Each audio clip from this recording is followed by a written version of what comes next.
Every human being you've ever tried to understand, every argument that escalated for no reason, every moment you thought, why am I like this?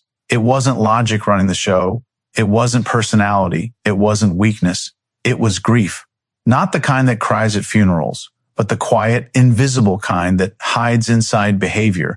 Because here's the uncomfortable truth no one tells you. Human beings are not driven by beliefs. They are driven by bruises. And if you keep trying to fix reactions without decoding where they came from, you'll spend your entire life treating symptoms, while the real cause keeps pulling the strings. Most people think bad behavior is a character flaw. That assumption alone has ruined more relationships, careers, and self-images than almost anything else. We call people toxic, lazy, unstable, or self-sabotaging, and we think we've explained something. We haven't. We've just stopped looking deeper. Because behavior is never random. Every behavior you see, especially the ones that don't make sense, exists for one reason: to prevent loss. Not loss in the abstract sense. Loss as the nervous system understands it. Loss of connection, loss of safety, loss of value. When the brain senses any of those are at risk, it doesn't ask permission. It reacts fast, automatic, protective. That's where grief comes in. Grief is not just about death. That's a cultural misunderstanding. Grief is the emotional imprint left behind when something essential was lost and never properly processed. A sense of being chosen, a feeling of safety, consistent affection, predictability, belonging. When those things disappear early in life or are inconsistent, the nervous system doesn't forget. It stores the loss, and later it expresses that loss through behavior. This is why every so-called bad habit has a hidden logic. Take overeating. People say it's about lack of discipline. It isn't. If it were, shame would fix it. It doesn't. Overeating is often a self-soothing behavior. It's the body regulating itself the only way it knows how. The food isn't the problem. The food is the tool. The real issue is unresolved emotional deprivation, grief looking for regulation. Overworking works the same way. On the surface, it looks like ambition. Underneath, it's often an unconscious attempt to earn worth. The nervous system learned early that approval followed performance, so it keeps performing. Not because it wants more money or success, but because slowing down feels dangerous. Rest feels like risk. That's grief disguised as productivity. People-pleasing is another classic example. It gets framed as kindness or empathy. It's neither. It's a survival strategy. It's the nervous system saying, if I keep everyone happy, I won't be abandoned. That belief wasn't chosen. It was learned, and it came from loss. This is why behavior change without understanding almost always fails. You can't shame grief out of the body. You can't logic it away. The nervous system doesn't respond to arguments. It responds to safety. Here's the critical reframe. Every behavior is a solution to a problem you no longer remember. That's the part most people miss. The behavior once worked. It protected you at some point in your life. It reduced pain. It increased connection. It helped you survive emotionally. The problem is that the solution outlived the situation. But the body doesn't update software automatically. It keeps running what once kept you alive. This is why people get frustrated with themselves. They say, I know better. Why do I still do this? Because knowing isn't the same as feeling safe. And behavior comes from the body, not the intellect. When you understand this, the idea of fixing yourself starts to collapse. There's nothing to fix. There is something to understand. Grief doesn't want attention in the way people think. It doesn't want drama. It wants recognition. It wants to be named. When grief goes unnamed, it leaks. It shows up sideways as anger, avoidance, control, withdrawal, or overreaction. When it's acknowledged, it quiets. This is also how you should understand other people. When someone reacts in a way that feels irrational, you are not seeing dysfunction. You are seeing protection. Their nervous system is responding to an old loss as if it is happening again in real time. That doesn't mean you excuse bad behavior. It means you interpret it correctly. There is a massive difference between accountability and misunderstanding. You can hold boundaries while still recognizing that behavior is an encrypted message, not a moral failure. And this is where persuasion, influence, and leadership actually work. People don't change when you attack their logic. They change when you speak to the loss underneath the behavior. When someone feels seen at the level of their fear, not judged at the level of their actions, their nervous system stands down. That's when real change becomes possible. So if you take one thing from this, take this. Behavior is not the enemy. It's the evidence. It is proof that something mattered deeply and was threatened or taken away. When you stop fighting behavior and start decoding it, you don't just gain insight, you gain leverage over yourself, over relationships, over healing. And that's the difference between self-improvement that exhausts you and self-understanding that actually works. Most people believe they are reacting to the present moment. They're not. They're reacting to a prediction their nervous system learned a long time ago. Between birth and roughly age 10, the brain isn't focused on meaning, identity, or purpose. It's focused on one thing only: survival through connection. During that window, the nervous system builds what I'll call a control panel. 3 questions that quietly decide how safe the world is and what you must do to belong in it. This is the childhood development triangle. The first side is friends. Will I be liked? The second is safety. Am I going to be okay? The third is reward. Will I be chosen? These aren't thoughts. They're not beliefs. They are body level rules. They get installed before language, before logic, before memory. And once installed, they don't ask your permission to run your life. This is the part people struggle with. You didn't grow out of these rules. You grew around them. When you're a child, you don't have power. You have dependency. So the nervous system learns quickly what works and what doesn't. If approval comes when you're quiet, you learn silence. If attention comes when you perform, you learn achievement. If safety comes from anticipating moods, you learn hypervigilance. None of this is conscious. It's adaptive. The triangle E forms because the brain is tracking patterns, not truth. If connection feels conditional, the friend side activates. You start scanning reading rooms, monitoring tone, adjusting yourself to stay acceptable. Fast forward 20 years and you're at a party, a meeting, or even scrolling social media, and suddenly you feel off, self-conscious, smaller. That's not insecurity. That's an 8-year-old nervous system running a familiar scan for acceptance. If unpredictability or punishment shaped your environment, the safety side dominates. Criticism doesn't feel like feedback. It feels like threat. Raised voices trigger physiological shutdown or aggression. Control becomes comforting, not because you're rigid, but because your body learned that unpredictability equals danger. If affection or validation was inconsistent, the reward side takes over. You chase being chosen, you over-explain, you over-deliver, you seek reassurance, not because you're needy, but because the nervous system learned that worth must be earned repeatedly or it disappears. Here's the critical insight. The triangle doesn't care how old you are. You can be 35 years old, highly educated, self-aware, and still react like a second grader when the reward signal drops. A boss doesn't respond to your idea, and suddenly your chest tightens. A partner pulls back emotionally, and your body floods with urgency. A plan changes last minute, and anxiety spikes for no logical reason. That's not weakness. That's conditioning. G. The triangle operates below reason. It bypasses the prefrontal cortex, the thinking part of the brain, and activates the limbic system, the threat detection system. Once that system is online, logic is irrelevant. You can't talk yourself out of a nervous system response any more than you can reason your heart into stopping. This is why telling people to calm down never works. The triangle isn't listening. This also explains why the concept of being a grown-up is mostly fiction. Age does not update nervous system software. Responsibility does not heal emotional conditioning. You can put on a suit, lead meetings, raise children, and still be governed internally by rules learned before you knew how to read. Most adults are not emotionally immature. They are unfinished. And instead of continuing development, society rewards performance. We reward appearing stable, productive, and composed. So people learn to suppress signals instead of resolving them. The triangle doesn't disappear. It just goes underground. And what goes underground doesn't vanish. It leaks into relationships, leadership, conflict, self-sabotage. Understanding the triangle changes how you interpret reactions, your own and others. When a reaction feels excessive, it's not because someone is dramatic. It's because one side of the triangle just detected a threat. Something familiar was activated, something old. The goal is not to erase the triangle. That's impossible. It was built to protect you. The goal is to recognize when it's driving, and when it no longer needs to, awareness alone starts to loosen its grip. When you can identify whether the reaction is about belonging, safety, or being chosen, the prefrontal cortex comes back online. The body slows.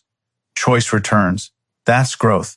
Not becoming someone new, but updating a system that's been running on outdated information for decades. The word grown-up is one of the most damaging myths we've ever agreed to collectively. We use it like it's a finish line, as if there's a moment in life where you cross some invisible border, get a job, pay bills, maybe start a family, and suddenly your internal world is supposed to be resolved, stable, complete, done. That moment does not exist. Age does not mature the nervous system. Responsibility does not heal emotional wounds. And appearance has nothing to do with integration. What we call adulthood is usually just childhood coping mechanisms wearing adult clothing. Here's the problem. The nervous system does not update itself automatically. It doesn't care how old you are. It only cares whether something feels familiar or threatening. If a pattern kept you safe at age 7, your body will reuse it at 37, unless it's consciously reprocessed. That's why you see grown adults have reactions that seem wildly disproportionate. Road rage that turns into a meltdown. Silence that triggers days of rumination. Minor criticism that feels like personal rejection. The outside, it looks immature. From the inside, it's perfectly logical. The body is responding to an old threat with a strategy that once worked. We've been trained to confuse functionality with healing.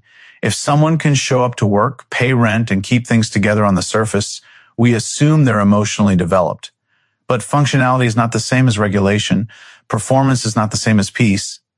Most people are not healed.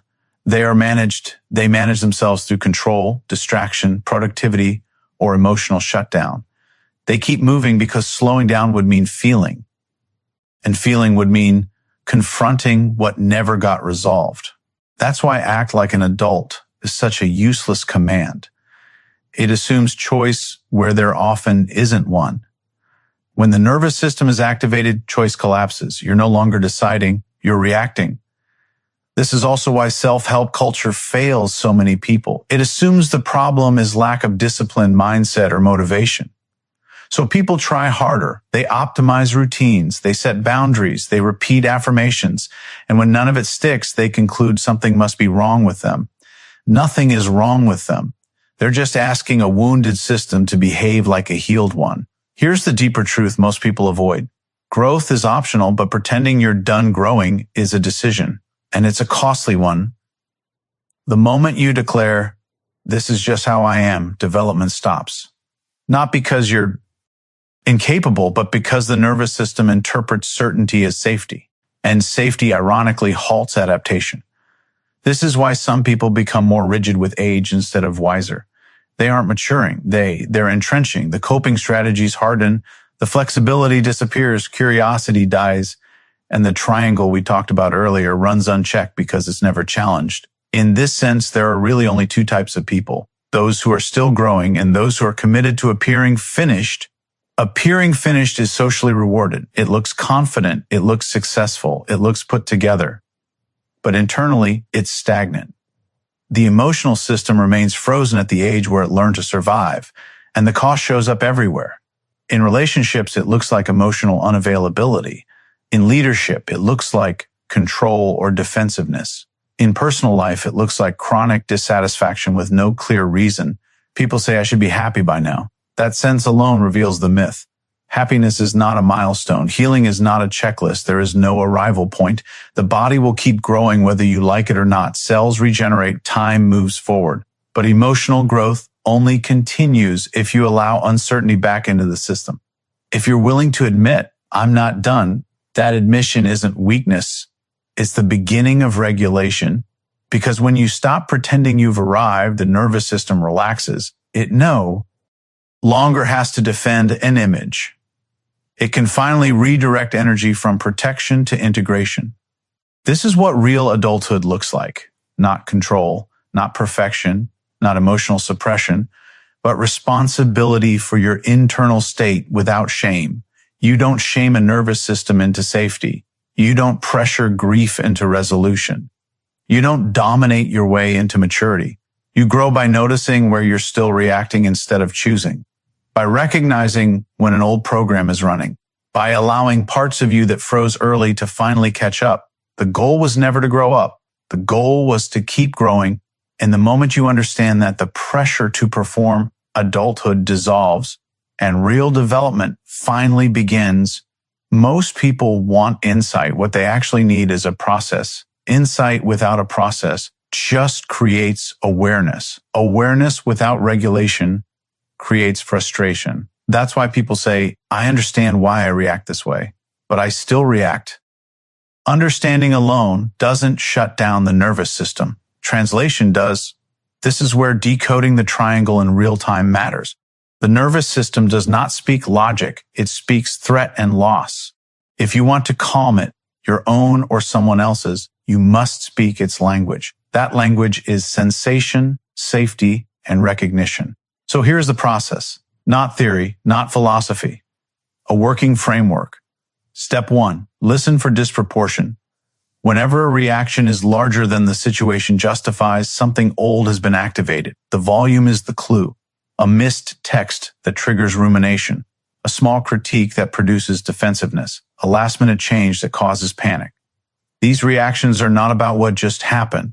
They are about what once happened and never resolved. Disproportion means the nervous system believes a loss is happening again. When you train yourself to look for this, judgment drops. You stop asking what's wrong with them and start asking what feels threatened. Step 2, identify the threatened side of the triangle. Every disproportionate reaction maps to one of 3 losses. Friends, fear of exclusion or rejection, safety, fear of punishment, chaos or harm, reward, fear of not being chosen, valued, or recognized. This step matters because the nervous system needs specificity. Vague reassurance doesn't work. Telling someone it's fine or calm down fails because it doesn't address the perceived loss. When you correctly identify the threatened side, you stop guessing, you stop misinterpreting, and most importantly, you stop escalating the situation unintentionally. Step 3, speak to the loss, not the logic. This is the part most people get wrong, including trained professionals. Logic is irrelevant when the nervous system is activated. You cannot reason someone out of a reaction that was never reasoned into existence. Logic belongs to the prefrontal cortex. Threat lives in the limbic system. They operate on different channels. So instead of correcting facts, you acknowledge fear, not theatrically, not emotionally, accurately. You're not afraid of the plan changing. You're afraid of being caught off guard. You're not upset about the comment. You're afraid of being dismissed. You're not angry. You're afraid of losing connection. When the loss is named correctly, something important happens. The body feels seen. And when the body feels seen, it stands down. This is why people don't need fixing. They need translation. Step 4, apply it inward. This process is even more powerful when used on yourself. The moment you feel a spike, tight chest, shallow breathing, urgency, shutdown, pause and ask out loud, who inside me is trying to be liked, safe, or chosen right now? Out loud matters. The nervous system responds to vibration and sound. Internal dialogue stays abstract. Spoken language brings the prefrontal cortex back online. Then wait, you won't get a sentence, you'll get a sensation, an age, a memory fragment, a feeling. That's the part of you that learned to protect itself early. Do not fix it. Do not argue with it. Do not shame it. Just say, I see you. I've got this now. That phrase works because it updates the system. It tells the nervous system that the environment has changed, that the threat is no longer being handled by a child. Over time, repetition builds trust, and trust reduces reactivity. Step 5, stop using this to control people. This matters. This framework is not a manipulation tool. If you use it to manage, dominate, or fix others, it will backfire. The nervous system detects control instantly. Safety disappears. Defenses escalate. This process is for understanding, not correction. Understanding creates space. Space creates regulation. Regulation creates change. When you decode instead of confront, people soften. When you witness instead of judge, behavior reorganizes on its own. That's how real influence works. Not through pressure, but through precision. Here's the paradox. The more you stop trying to change behavior, the more behavior changes. Because behavior was never the problem. It was the message. And once the message is received, the signal no longer needs to repeat itself. That's how ghosts go quiet. That's how the triangle loosens its grip, and that's how growth finally becomes sustainable. Human behavior is not logical, it's protective. The nervous system is designed to prevent loss, not to seek happiness. Childhood experiences wire three core survival needs: belonging, safety, and validation. When those needs are threatened later in life, the body reacts instantly, often bypassing rational thought. This explains why adults experience intense emotional reactions to seemingly minor situations. The concept of being a grown-up falsely suggests emotional completion, when in reality, healing is an ongoing process. True maturity comes from recognizing unfinished emotional development rather than denying it. By identifying disproportionate reactions, understanding the fear of loss behind them, and responding with awareness instead of logic, individuals can decode their own behavior in others. Healing does not require fixing the self, but understanding and integrating the parts that learn to survive too early. Growth continues when awareness replaces performance and compassion replaces self-correction. Nothing about you is broken. Nothing about the difficult people in your life is random.